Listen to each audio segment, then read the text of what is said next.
오늘 본문 말씀 중심으로요, 상식이 통하는 세상이라는 제목으로 좀 말씀을 나누도록 하겠습니다.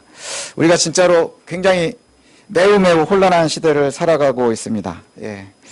제가 원래 공부를 잘 안 해서 책을 볼 때 집중을 잘 못하는 스타일인데, 책을 이렇게 보려고 하다가도 딴 생각을 하고, 지하철로 이동하다가도, 또 심지어는 제가 되게 좋아하는 예능 프로를 보다가도 갑자기 뉴스를 봅니다. 요즘은 갑자기 뉴스를 보는 일들이 그렇게 많아집니다.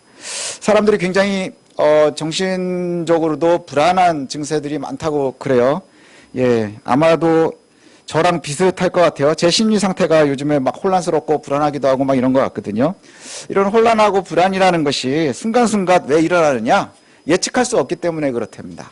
사람들이 불안한 마음을 갖는 건 예측할 수 없기 때문에, 우리가 예측 가능하면 편안하겠죠. 예측 가능하면 편안할 수 있는데, 예측할 수 없는 상황들이 자꾸 우리 앞에 놓이니까 우리는 늘 불안함에 빠지게 됩니다. 그래서 믿음에 확신이 있는 사람일수록 신앙생활이 강력하겠죠. 왜냐? 예측 가능하다 하니까. 그런데 오늘 본문을 보면서 우리가 좀 한번 생각해 봐야 될 것이 있습니다. 요즘 우리의 시대와도 좀 비슷한 것 같거든요. 하나님께서 이스라엘을 출애굽하시고 인도하셔서 시내산에서 이끄신 이유는 이스라엘의 삶이 선명하기 위함입니다. 왜냐? 노예 생활은 너무나 불안한 거죠. 그리고 아무것도 정해져 있지 않고 힘든 겁니다.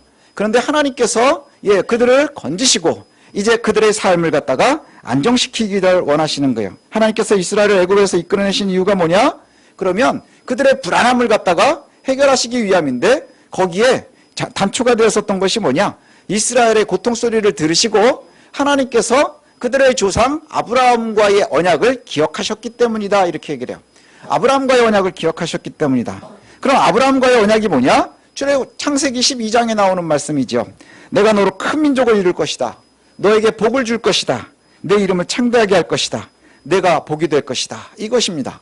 그런데 이스라엘이 큰 민족이 되고 하나님께서 그들에게 복을 주시겠다, 이 약속을 하셨어요. 이 언약의 조건이 뭐냐? 그 순종입니다. 왜냐? 내가 내 본토 친척 집을 떠나 내가 너에게 보여줄 땅으로 가면 내가 그렇게 해줄 거야. 이 약속은 뭐냐 하면 하나님께서 주시는 조건이 있어요. 그 조건이 뭐냐? 그럼 순종입니다. 하나님의 말씀을 듣고 순종하는 거예요. 그 순종하면 하나님께서 해결해 주시겠다는 거죠. 우리가 언약이라고 얘기하잖아요. 언약이라고 하는 그 계약은 뭐냐? 왕이 그의 백성들에게 약속을 하는 겁니다. 네가 나를 순종하면 내가 너를 보호할 거야. 또 군신관계에 있는 국가들끼리도 네가 나에게 잘하면 내가 너를 보호할 거야. 하지만 그 보호의 약속은요, 어기면 벌도 따라온다는 거예요. 오늘 본문에 나오는 것처럼 하나님께서 그 약속을 지키십니다. 그래서 이끌고 나오신 거예요. 그리고 다시 아브라함에게 약속하신 그 땅으로 이끄십니다. 이스라엘을 기억하신 하나님께서 애굽을 건지시고 첫 번째 목적지가 어디였느냐? 그 시내산입니다. 시내산을 향해서 왔어요. 길게 잡아도 2달밖에 걸리지 않았습니다. 짧게 잡으면 1달 만에도 왔다고 그래요. 한두 달밖에 걸리지 않는 그 시간에 제일 빨리 시내산에 온 이유가 뭘까요? 거기서 하나님과의 언약을 다시 갱신하기 위함이에요. 하나님과의 언약을 갱신하기 위함. 모세를 불러주셨던 그 하나님이 그 시내산에서 이제 계약을 맺는 겁니다. 언약을 맺는 겁니다. 네가 내 백성이 되고 나는 너의 하나님이 돼서 내가 너를 보호할 거고 너는 나에게 순종해야 되는 거야. 이 언약을 갖다가 맺는 것이지요. 이 언약의 의미는 여호와께서 이스라엘을 순종을 조건으로 안정과 보호를 약속하시는 겁니다. 우리는 그리스도인이죠. 그리스도인들도 이 언약에 참여하거든요. 우리는 21세기를 살아가지만 여전히 살아계신 여호와 하나님의 언약 속에 살아갑니다. 하나님께서 약속하신 대로 우리의 안전과 또 우리를 보호하시고 또 가장 강력한 약속을 이행하십니다. 그 이행이, 가장 큰 이행이 뭐냐? 바로 예수 그리스도의 성육신이에요. 예수 그리스도께서 이 땅에 오셔서 십자가에 달려 죽으시기까지 우리를 살리시기 위함이죠. 그걸 보호하시기 위해서, 우리를 살리시기 위해서 그와 같은 은혜를 베푸신 겁니다. 영원한 죽음에 속한 우리가 예수의 희생으로 이제 우리가 다시 구원되고 다시금 하나님 나라의 안식과 영생을 소망할 수 있는 사람들이 되었다고 하는 겁니다. 언약의 핵심이 바로 구약에 얘기하는 언약의 핵심이 바로 오늘 십계명에 나옵니다. 아주 엑기스와 같이 모여져 있죠. 우리가 지난주부터 살피는데 첫 번째 부분이 뭡니까? 하나님과 그의 백성들과의 관계입니다. 그래서 첫 번째 예에 보면 내 앞에 다른 신을 두지 말라. 어떠한 형상도 만들지 말라. 절하거나 경배하지 말라. 안식일을 기억해서 거룩하게 지키라. 이것입니다. 그래서 이렇게 첫 번째 명령을 주세요. 그리고 나서 오늘 본문에 나오는 명령이 뒤이어 나옵니다. 오늘 본문에서 읽은 이 계명은 사람들이 함께 살면서 기본적으로 지켜야 되는 거예요. 사람과 사람들과의 관계이죠. 앞에 1부터 4까지는 하나님과 그의 백성들, 그러면 내 백성들이라면 너희들끼리는 이렇게 살아야 돼 하는 기본적인 계명입니다. 기본적으로 하나님의 형상을 소유했고 하나님의 백성이 되었다고 하면 벗어나서는 안 되는 계명입니다. 뭐 많이 설교도 하고요. 우리가 잘 알고 있죠. 근데 너무너무 기본적인 거였어서 사실은 딱히 설명하지 않고 지나가도 될 만한 부분이기도 합니다. 왜냐? 읽고 이해 안 되는 부분이 있으신가요? 듣고 이해 안 되시는 부분이 있습니까? 내 부모를 공경하라. 무슨 뜻인지 다 아시죠? 살인하지 말라. 뭔 일 아닌지 아시겠죠? 간음하지 말라. 도둑질하지 말라. 내 이웃에게 거짓 증거하지 말라. 내 이웃의 것을 탐하지 말라. 이해 안 되는 부분 있습니까? 우리가 다 이해합니다. 여기서도 더 깊이 들어가서 뭐 공경이라는 단어가 어떠니, 그 다음에 뭐 살인, 가름 이것을 갖다가 파고 들어가서 뭐 원어를 살피고 뭐 이럴 수 있죠. 그런데 더 중요한 거는 뭐냐 하면요. 이 말씀은 너무나 선명하다는 거예요. 근데 이제 우리가 다음에 살필 21장부터 보면 아주 디테일한 부분들이 나오거든요. 세심한 부분들이 나오는데 거기에는 이제 그 시대와 상황에 맞춰서 이 전해진 말씀들이 있어요. 그래서 21장부터 소개되는 계명은 모세 당시의 시대적인 상황과 그 제도에 맞춰져 있습니다. 그래서 거기를 볼 때는 우리가 고민을 좀 해야 돼요. 문항을 보고 이게 무슨 의미일까? 왜냐? 지금 우리에겐 노예도 없는데 그 당시엔 노예는 어떻게 할 거냐, 뭐는 어떻게 할 거냐 하는데 지금 사회와 다르니까 거기는 고민을 해봐야 됩니다. 그래서 우리가 주석에 나오는 신학의 코멘트도 봐야 되고 뭐 여러 가지로 연구를 해봐야 될 것이 있지만 오늘 우리가 읽은 본문은요. 연구할 거리가 없어요. 연구할 거리가 없습니다. 다시 한번 봐도 너무나 심플합니다. 살인하지 말라, 도둑질하지 말라. 어렵습니까? 어렵지 않습니다. 너무나 심플하죠. 시대가 바뀌어도 어떠한 제도권에서도 달라질 것이 없습니다. 어떤 시대에도 부모를 공경하라 말씀합니다. 살인과 간음과 도둑질과 거짓과 탐심이 허용되는 시대가 있었습니까? 없습니다. 어떠한 제도에서도 그것이 허용되는 데는 없어요. 근데 문제가 있어요. 문제가 있습니다. 뭐냐? 어떠한 시대에도 이것이 없었던 때가 없다는 거예요. 어떠한 시대에도 이 문제가 우리의 발목을 잡지 않은 적이 없다는 거예요. 여전히 가정 안에서는 부모와 자녀가 갈등하고요. 살인과 간음이 끊어지지 않습니다. 절도와 그리고 사기와 욕심이 끊어지지 않습니다. 여호와 하나님께서 인간의 상호 관계에 이렇게 중요한 법문으로 부여하신 이 계명이 우리가 법이나 제도나 제약으로 설명하기보다는 이렇게 이해하는 게 좋을 것 같아요. 하나님의 형상으로 지음받은 우리가 하나님의 형상다운 삶을 살아가는 데 가장 기본적인 거예요. 하나님의 형상다운 삶을 살아가는 것. 우리가 하나님의 선택을 받고 구원받은 백성이 됐어요. 그리고 이 신비로운 상황 속에서 이 신비에 우리의 노력이 없이 선물로 그냥 주어진 것이거든요. 여러분이 하나님 선택했다 하지만 우리가 선택받은 것입니다. 구원받은 우리에게 성경이 요구하는 것이 있어요. 요구하는 것이 있는데 그것이 뭐냐? 그러면 끊임없이 구약에서는 이것을 문항으로 뭐라고 하느냐? 여호와를 섬기라. 여호와를 경외하라. 이렇게 얘기합니다. 신약에서는 이것을 뭐라고 얘기하느냐? 예수님이 나를 따르라. 이렇게 말씀하세요. 성화되어져야 된다는 거예요. 지금 이 말씀대로 살아가야 된다는 거예요. 회개하고 천국을 향하라는 것입니다. 회개라는 게 뭘까요? 내 과거의 모습, 내가 잘못된 모습, 이것을 단절하는 게 회개입니다. 그것을 단절하지 못하면 끊임없이 우리의 뒤에 발목을 잡는 거예요. 이전의 삶을 단호하게 끊어버리지 못하면, 죄악의 모습을 단호하게 끊어버리지 못하면 그리스도를 닮아가는 삶을 살지 못한다는 거예요. 왜요? 양다리를 걸치면서 죄와 의 사이에 있을 수 있습니까? 아니요. 죄가 우리를 조금이라도 장악하면 우리는 의롭지 못한 것이기 때문입니다. 그 중에 가장 기본적인 것을 이야기하는 게 오늘 본문의 상식적인 수준의 윤리이거든요. 그런데 이런 상황에서 우리 현대교회가 되게 많이 아픕니다. 예. 한국교회뿐만이 아니라 전 세계에 있는 교회들이 비슷한 것 같아요. 굉장히 많이 아픕니다. 우리 작년에 나온 통계인데 우리나라의 무교가 40%라고 나오거든요. 근데 이 무교 40%는 좀 적은 것 같아요. 좀 더 많다고도 할 수 있습니다. 근데 하여튼 간에 조사된 거에서 보면 무교가 40%인데 그 중에 40%가 과거엔 종교가 있었답니다. 그러니까 무교인 사람들 중에 거의 절반은 왜? 원래는 종교가 있었던 거예요.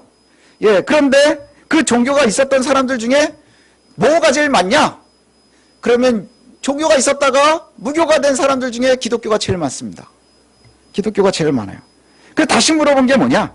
그럼 무교인 사람들에게, 현재 무교인 사람들에게 다시 종교를 가질 생각이 있느냐? 그랬더니 19%가 가질 생각이 있다. 그런데 기독교는 별로입니다. 떠난 사람은 많은데 다시 오겠다는 사람들이 없어요.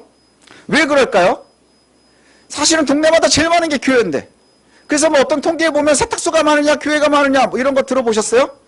예, 세탁소가 많으냐 교회가 많으냐, 치킨집이 많으냐 교회가 많으냐, 뭐 부동산이 많으냐 교회가 많으냐. 다행인 건 그래도 뭐 치킨집하고 부동산이 교회보단 좀 더 많답니다. 그런데 이런 이야기가 나오는 게 우리에겐 굉장히 슬픈 거예요. 왜 그럴까요? 교회가 그렇게 많아도 역할을 못하고 있기 때문인 거죠. 그럼 그걸 첫 번째는 목사들이 잘못일 거고요. 그 다음에 두 번째는 우리의 잘못일 겁니다. 요즘에 여기 보면 거짓 증거하지 말라, 그 다음에 가장 기본적인 삶을 살라 이렇게 얘기해야 되는데 거짓말로 사람들을 혼란에 빠뜨리는 목사들이 되게 많아요. 예, 그 사람들이 연설로 사람들을 막 혼란에 빠뜨리기도 합니다. 제가 왜 연설이라고 하냐면 설교라고 하기가 너무 부끄러워서 그래요. 악한 말들이 막 입에서 나옵니다. 그런데 그 악한 말들을 하는데 거기에 아무 하나님의 복음이 없는데 아멘하고 할렐루야하고 따라다닌단 말이죠. 근데 더 재밌는 게 뭔 줄 아십니까? 그렇게 해야 빨리 유명해지거든요. 그렇게 하니까 추종자들이 많아져요. 예, 훨씬 부자로 살 가능성도 많고요. 예, 영향력도 커집니다. 이런 악순환이 결국은 한국교회를 사회 속에서 고립시키는 겁니다.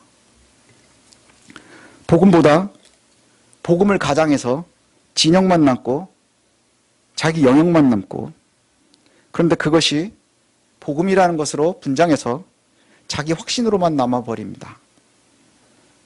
올바른 확신은, 믿음의 확신은 우리를 살리지만 잘못된 확신은 굉장히 큰 위험으로 우리를 몰고 갑니다.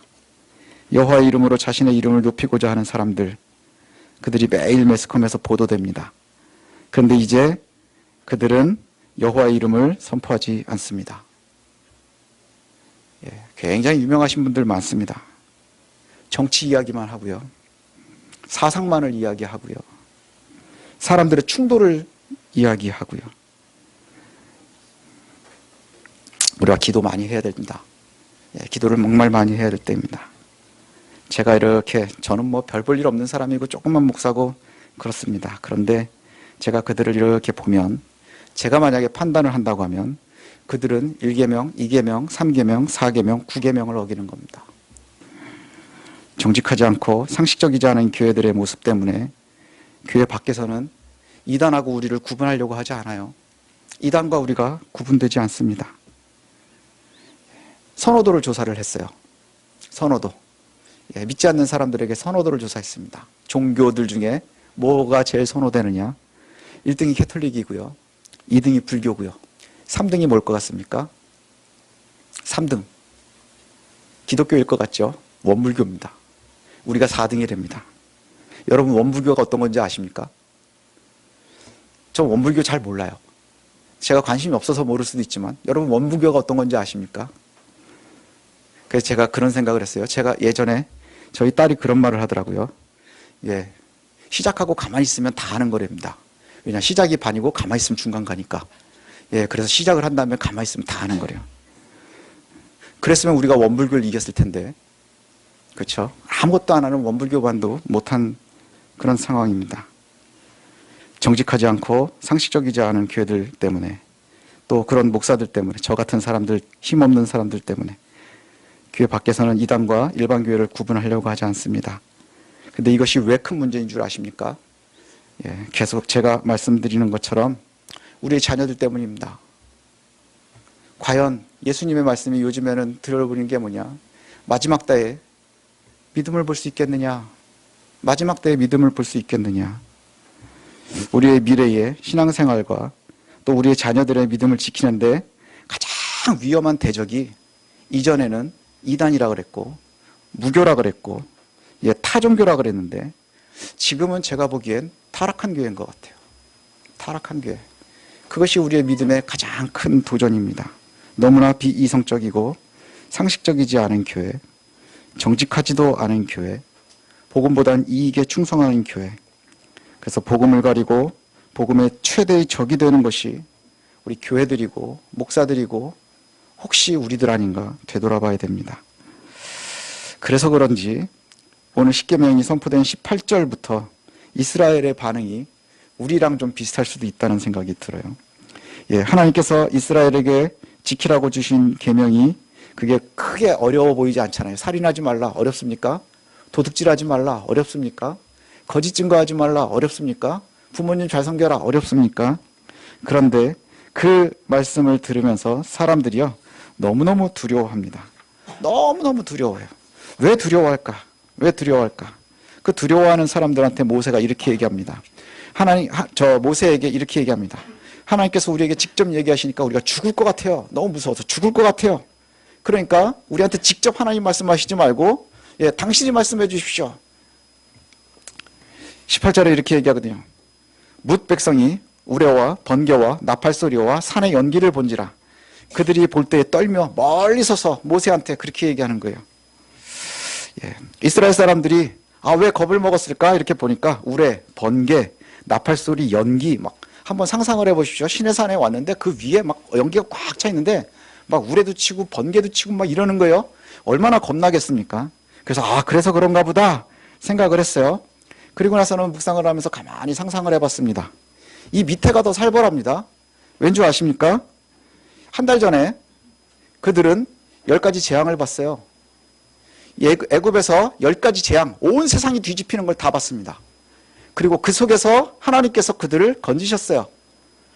그 재앙이 그들을 삼키지 못했거든요. 그리고 나서는 홍해가 갈라지는 걸 또 봤습니다. 그냥 보기만 했습니까? 그 사이를 건너서 지나왔습니다. 그리고 나오자마자 그들의 추위와 더위와 길을 잃어버리는 것 때문에 불기둥과 구름기둥으로 함께 하셨습니다. 그 불기둥, 구름기둥은 지금도 옆에 있어요. 지금도 옆에 있습니다. 오늘 아침에도 만나를 먹었습니다. 그런데 우레와 번개와 나팔소리를 왜 두려워합니까? 지금 하나님이 살아계심을 갖다가 보여주고 있는 거예요. 보여주고 있습니다. 제가 같으면 우리가 정말로 하나님을 갖다가 잘 구름기둥, 불기둥 가운데 그리고 홍해 가운데 그리고 그 10가지 재앙 가운데 우리를 건지신 하나님, 그 하나님이 지금 시내산에서 우리한테 우레로 번개로 막 말씀하시면 얼마나 감동이 되겠습니까? 우리 하나님 진짜 짱인가 보다 이러지 않겠습니까? 그런데 왜 두려워할까요? 별것도 아닌 것 같은데 지금까지 하나님께서 함께 하시는 모습과 보면 이게 별것도 아닌 것 같은데 왜 두려워할까요? 그 계명이 두려운 겁니다. 그들 속에는 여전히 지금도 불기둥 구름기둥으로 함께 하시는 하나님 안에 그들이 들어보니 우상을 섬기고 있었고 부모를 공경하지 않고 있었고 여전히 살인이 있었고 거짓말을 내가 했고 거짓 증거를 했고 도둑질을 했으니 그것이 두려운 겁니다. 하나님이 나와 함께 하신다는 것이 두려운 거예요. 그러니 나와 함께 직접 말하지 말고 한 단계 멀리 좀 계십시오. 그렇게 얘기하는 것 아니겠습니까? 두려워하는 이스라엘에게 모세가 이렇게 대답합니다. 20절입니다. 모세가 백성에게 이르되 두려워하지 말라. 두려워하는데 두려워하지 말랍니다. 하나님이 임하심은 너희를 시험하고 너희를 경외하여 범죄하지 않게 하려 하심이라. 자, 하나님께서 이스라엘에게 우레와 번개와 나팔소리와 연기로 보이시는 것은 이스라엘을 시험하려고 하시는 거랍니다. 시험하시려고. 자, 시험한다는 것은 두 가지 의미를 갖거든요. 여기에서 시험은 테스트를 하는 것도 있지만 또 하나는 증명한다는 거예요. 증명.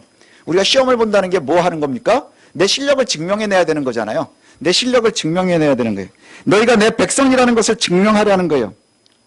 내가 이렇게 말하는데 너희들이 나를 보고 나를 좋아해야지. 내가 이렇게 힘이 센데. 죄송합니다. 또 황 집사님 얘기를 해야 돼서. 황 집사님 힘이 되게 세요. 그죠? 그래서 모르는 사람이 보면 무서워요. 하지만 지우가 보면 이것처럼 완전한 게 없는 거예요.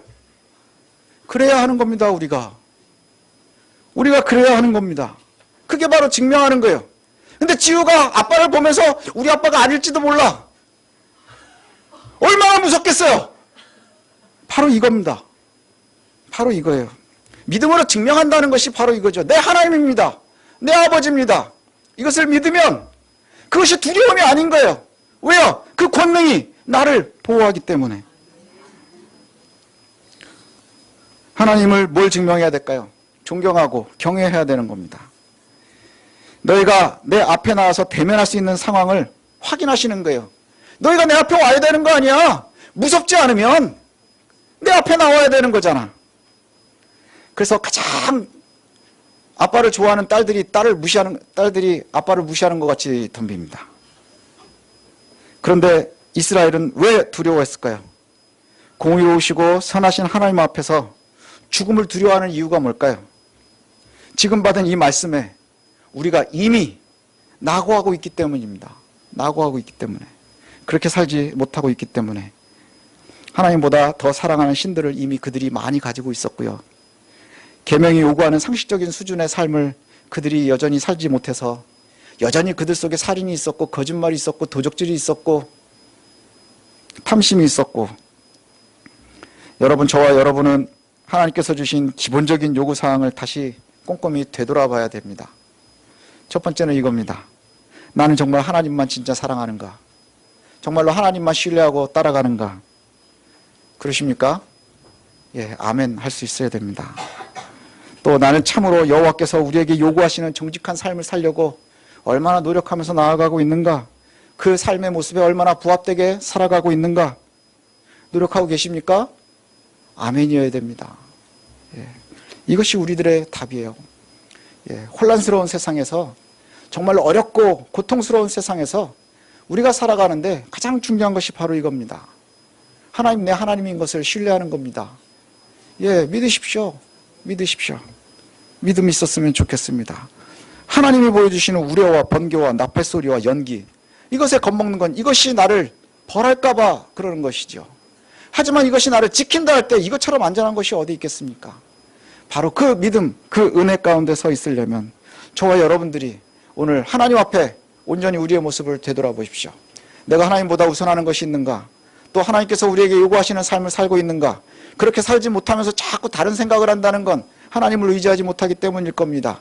그러면 하나님을 바라볼 때에 우리도 두려워하겠죠. 왜요? 우리의 삶 속에 여전히 하나님보다 사랑하는 것이 있으니까, 내가 여전히 살인하고 도적질하는 데서 벗어나지 못하고 있으니까 하나님을 볼 때마다 얼마나 두렵겠습니까? 뭔가 숨기는 것이 있을 때마다 아빠를 보면서 두려워하는 자녀의 모습과 당일하지 않겠습니까? 우리가 하나님을 볼 때 반가웠으면 좋겠어요. 예, 하나님을 신뢰하는 것이 바로 그러한 모습이기를 소원합니다. 그래서 어렵고 힘든 세상 속에서 하나님의 말씀에 우리의 믿음을 증명하시기를 소원합니다. 예, 순종함으로 증명할 수 있는 저와 여러분들이 되시길 원합니다.